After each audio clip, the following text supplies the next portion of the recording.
দর্শক, প্রতিবেদনে যেমনটা দেখছিলাম, বেগম খালেদা জিয়ার শারীরিক অবস্থার খোঁজ খবর রাখছেন দেশের সব রাজনৈতিক দলগুলোর নেতাকর্মীরা। সরকারের উচ্চ পর্যায় থেকেও তার সার্বিক অবস্থা পর্যবেক্ষণ করা হচ্ছে।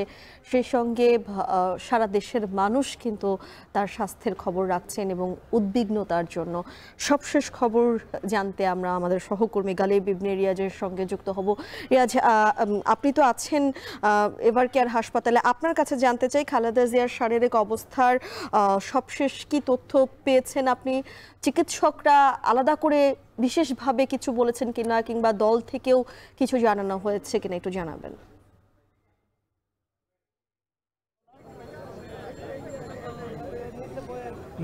শারীরিক অবস্থা বেগম খালেদা জিয়ার আগের মতোই রয়েছে, অর্থাৎ গতকাল রাতে যেই সংকটাপন্ন অবস্থার মধ্যে তিনি চলে গিয়েছিলেন সেই অবস্থাতেই তিনি এখন আছেন। তার থেকে খুব একটা উন্নতিও হয়নি, কিংবা তার থেকে ঠিক একটা অবনতিও হয়নি।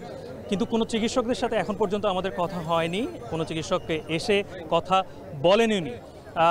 তারা যেটি আসলে আমরা বিভিন্ন রাজনৈতিক দলের নেতাকর্মীরা খালেদা জিয়ার সঙ্গে দেখা করতে যাচ্ছেন, এমনকি বিএনপির অনেক সিনিয়র নেতারা দেখতে এসেছেন, তারা বের হয়ে এসে আমাদেরকে যেটা বলছেন আমরা সেই তথ্যটাকেই আমরা মনে করছি যে দেওয়া উচিত। এবং সেই তথ্যটাই যেটা আমি জানাতে চাই সেটি হচ্ছে যে খালেদা জিয়ার অবস্থা কিছুক্ষণ আগে যেরকম এনসিপি নেতা তাসনিম জারা, নাসিরউদ্দিন পাটোয়ারি এবং হাসনাত আবদুল্লাহ তারা অনেক সময় ধরে সেখানে ছিলেন। এবং তাসনিম যারা যেটা বলেছেন যে তিনি যেহেতু একজন ব্যক্তিগতভাবে তিনি একজন ডক্টর, তিনি নিজেই বেগম খালেদা জিয়ার কাছে তিনি গিয়েছিলেন, ঢুকতে পেরেছিলেন, এবং তিনি গিয়ে সেটা দেখেছেন সেটা হচ্ছে খালেদা জিয়ার অবস্থা ক্রিটিক্যাল।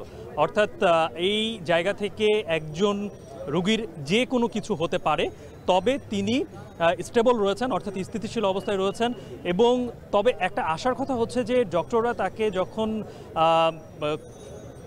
তাকে বিভিন্ন যে মেডিসিনগুলো দিচ্ছেন সেই মেডিসিনগুলো খুব ভালোভাবে যে কাজ করছে তা না, তবে তিনি যথেষ্ট সেই মেডিসিনগুলো কিছুটা হলেও কাজ করছে রিকভার করার জন্য, এবং তাকে ডাকলে তিনি সাড়াও দিচ্ছেন, অর্থাৎ তার সেন্স রয়েছে।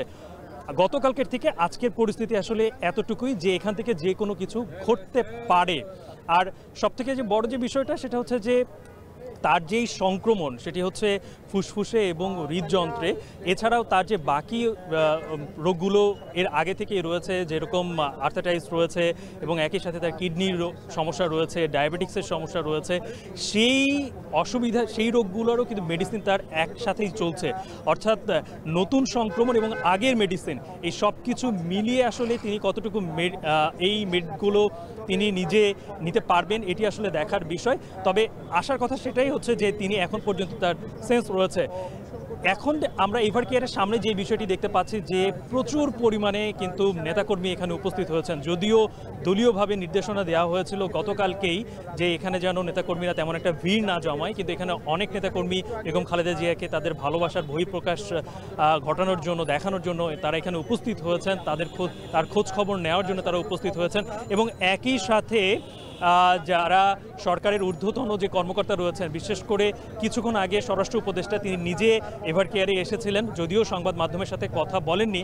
এছাড়াও বিএনপির বিভিন্ন পর্যায়ের সিনিয়র নেতারা এখানে এসেছেন এবং আমাদের সাথে কথা বলেছেন। তবে বিদেশ যাত্রা নিয়ে এখন পর্যন্ত কিন্তু কথা হয়নি, যেটি আমরা জানতে পেরেছি যে এখন তার যে অবস্থা, এই অবস্থায় বিদেশ যাত্রাটা খুব একটা যুক্তিযুক্ত হবে না, বিধায় এই ব্যাপারে তারা কোনো ধরনের চিন্তাভাবনা করছে না। তো এই ছিল আমার কাছ থেকে এভার কেয়ারের সামনে থেকে সর্বশেষ। রাজধানীর এভার কেয়ার হাসপাতাল থেকে সরাসরি যুক্ত হয়ে সহকর্মী গালিব ইবনে রিয়াজ জানাচ্ছিলেন বেগম খালেদা জিয়ার শারীরিক অবস্থার সবশেষ যে তথ্যটি তার কাছে রয়েছে সেই সম্পর্কে বিস্তারিত।